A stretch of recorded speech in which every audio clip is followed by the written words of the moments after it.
Hi everyone, I'm here today with Graham Cook, who has a very interesting story to tell.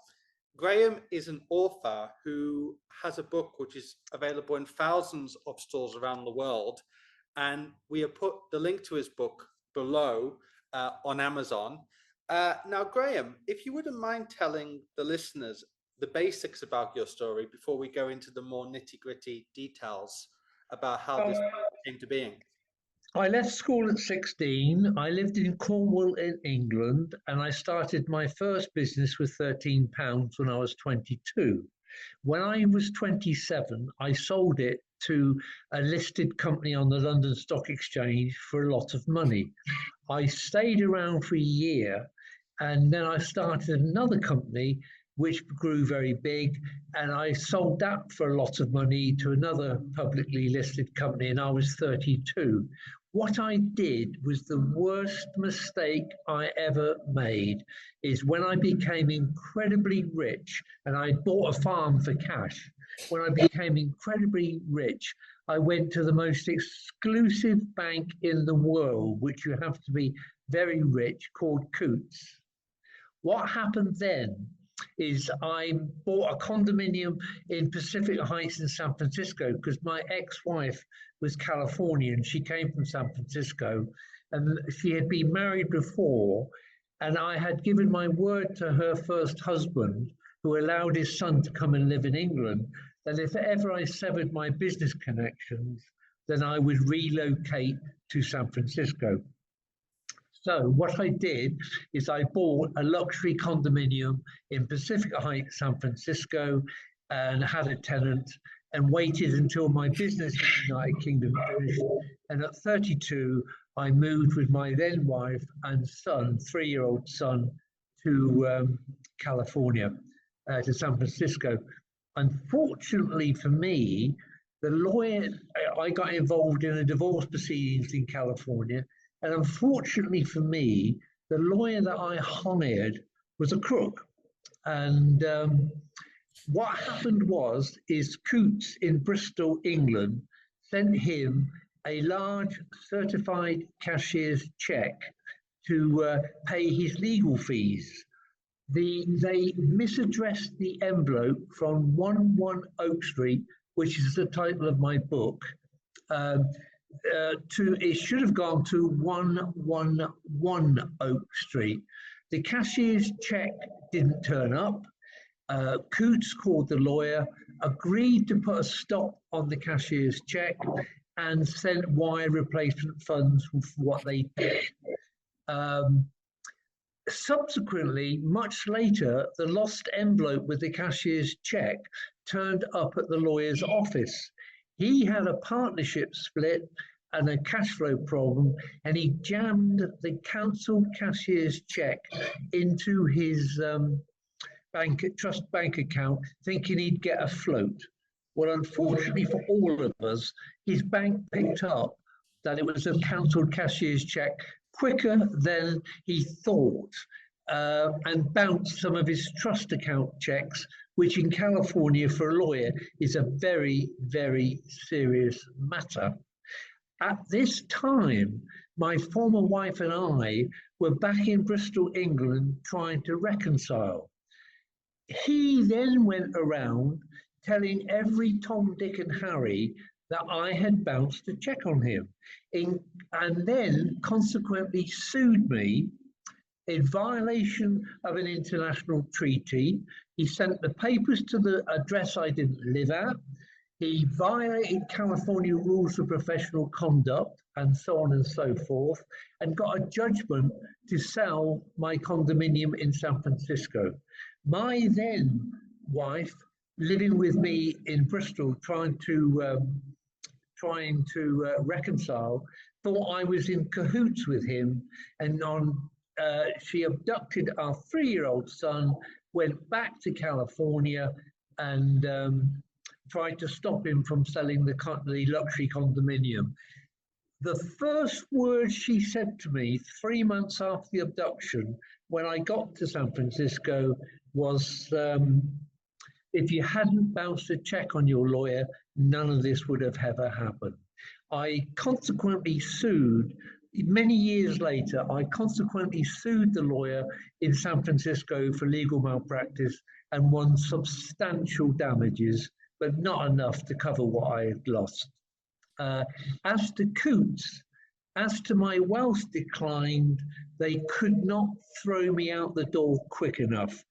And there came a point in time after my son had been abducted that they refused to send me any more of my money in California. I then, my second lawyer then abandoned me.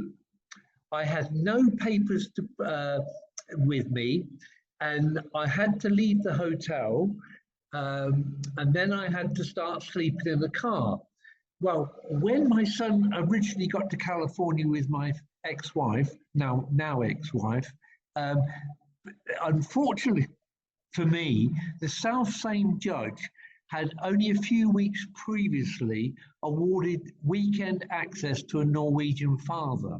And at the first weekend the father got the child, he abducted the child using a duplicate passport, a false seaman's pass, and a Norwegian freighter back to Norway. So the judge, the divorce judge, was paranoid. And my former wife alleged that I intended to abduct the child back to England. So I had to have supervised visitation.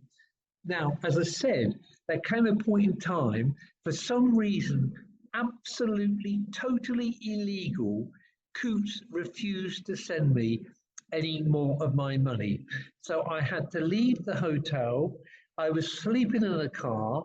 It's actually worse than that, but I was sleeping in a rental car which I hadn't paid for. I called my former wife's lawyer asking if I could have my passport back, and she said she would only agree to the return of my passport if I agreed in writing never to return to the state of California, and I had to file an abandonment of child order with the court, which of course I couldn't agree with. I then had to go to a court hearing with no lawyer, no legal papers, where at this hearing, which is probably the most appalling order ever issued in the history of the state of California, I had to give my former wife everything, including my luxury Bristol home, which she had waived claim to, and so on and so forth. So I ended up bankrupt, penniless, homeless, and whatever. And 13 years later, I returned to the United Kingdom with all I owned was the clothes in the suitcase. And the story is 100 times worse than what I've told you. When I got back to England, a solicitor called Coutts' Bristol branch and demanded they return me my money. They agreed, and I got my money back that day. Unfortunately, of course, by now it was too late. All the damage had been done. Next question. Well, that's quite an incredible story, Graham. And what lessons do you think Arab people should learn from this? Now, of course, in this day and age, checks are not used as much as before, but nevertheless, I'm sure there's some lessons that people could learn when it comes to managing their wealth and choosing what kind of bank and lawyer to use as well. Well, what's interesting, Adam, is when I was 19 years of age as an apprentice heating and ventilation engineer, I lived on a council estate, a rundown council estate in Oxford. And I used to have an old Vauxhall Victor car, and I spent my weekends trying to get the car back on road. My mother had a lodger called Kathy Girdler, and she was being dated by a young California lawyer that was going to Queen's College in Oxford studying to become a doctor. And I only ever spoke to him once. So when I got to California and I got caught up in a divorce proceedings, I called my mother and I said, Mum, what's the name of the lawyer that used to date Kathy Girdler? And he recommended a lawyer called Yuri Walsh. And that was the crooked lawyer. uh, who tried to cash the cancelled cashier's checks. I suppose there's no. The thing is, I'm writing to the Judicial Council of the state of California, trying to recommend to them changes in the law that would prevent what happened to me, because it was all totally illegal, uh, against United States treaties, everything. And in the end, I lost my son. And I presume you haven't reconciled with him subsequently, right? No, she's turned him into. I mean, there was one occasion. I mean, the thing that was interesting is when the case was transferred from the San Francisco Superior Court to the Napa Superior Court, which is endemic with corruption, and a lot of lawyers won't take a case there because of the corruption. And I hired a private investigator to look into the backgrounds when I got back to England, look into the backgrounds of some of these judges, and it was simply appalling, which I've just forwarded to the Judicial Council of the state of California. Well, anyway, what was amazing is her lawyer in Napa, California, was just as obsessed with stopping me from seeing my son as she was, my ex-wife. And he would get one order after another order after another order, which I would have to go to court and get overturned, trying to stop me from seeing my son. And in the end, the only way I could stop the supervised visitation is to give my former wife the sale proceeds of my luxury home in Bristol. Sure. Now, in terms of the bank themselves, though, because obviously Coutts is a British bank, right? Although they have clients around the world. Is there anything you think they could have done better? And when it comes to like people who are listening to this, who are thinking about how to manage their wealth, if they've sold their business or whatever, what kind of things do you think they should look out for when it comes to avoiding the same situation that you found yourself in when it comes I'm in correspondence with the chief executive of Coutts Bank and the person in charge of Coutts Bank at NatWest Bank that owns Coutts Bank. And they're very responsive and whatever. This is all down to a rogue manager at their Bristol branch. Had he told me about the lost cashier's situation, then I would at least know what my former lawyer was up to and put a stop to it. But he didn't. So Coutts are trying to find, I promised Coutts that I'm not going to sue them. I'm not going to take them to the ombudsman and so on and so forth. There's a strange irony, Adam, to this story, is that one of the ministers who tried to help me at the time of the abduction, William Waldegrave, is now the chairman of Coutts Bank, and I wrote to him. So I don't think you can blame Coutts Bank. You can blame the Bristol manager of the Coutts branch, because you cannot have a Coutts account unless you're very, very, very rich. And of course, after my son was abducted, I had to sell my stocks, my shares, my this, my that, pawn my Rolex watch and things like that. And I was no longer rich. And they couldn't throw me out the door quick enough. They even foreclosed on a cottage that I owned in Charlbury in the Cotswold that my widowed mother lived on. I only owed £20,000. I had paid the mortgage 3 months in advance, and they foreclosed on the cottage because, of course, I was no longer rich. Therefore, I was no longer a Coutts client, and they sold it to somebody, and I didn't get a penny. They sold it for what was owed, and I lost hundreds of thousands of pounds. Well, looking at this from afar, I think one thing that this case does show there is, even though it's right, I think what you're saying, that the Coutts are not necessarily, or at least the people running Coutts now are not to blame for what happened.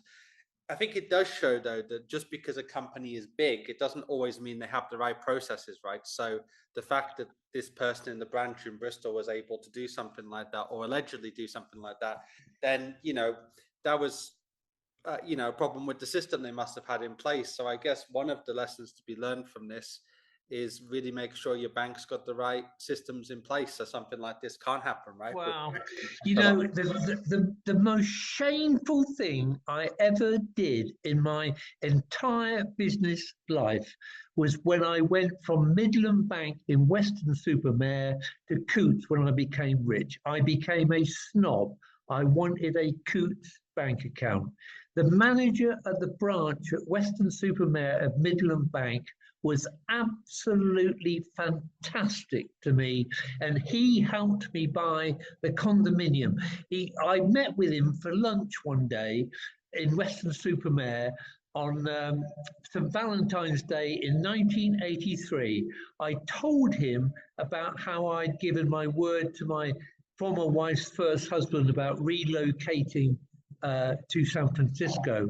And without a single piece of paper being signed, he went back to his office. He wived Crocker Mortgage Company in Walnut Creek, California, which was then owned by Midland Bank, $156,000, and told them to give me a $100,000 mortgage. I had no job in the United States, no credit history, no social security, so I bought the condominium against all odds, which is now worth millions. That subsequently, because of the lawyer, got sold on the auction block for a fraction of what I paid for it. As to my shares, I had the Coutts Bristol branch insisted I sell my shares because I used to be the largest private shareholder in the SGB Group PLC. And unfortunately, my shares weren't worth as much as I paid for them. But I had to sell my shares to pay all the lawyers in California. And I picked up a massive capital gains tax bill, of which the Inland Revenue tracked me down in California and made me bankrupt. As I said, the book is 1 Oak Street.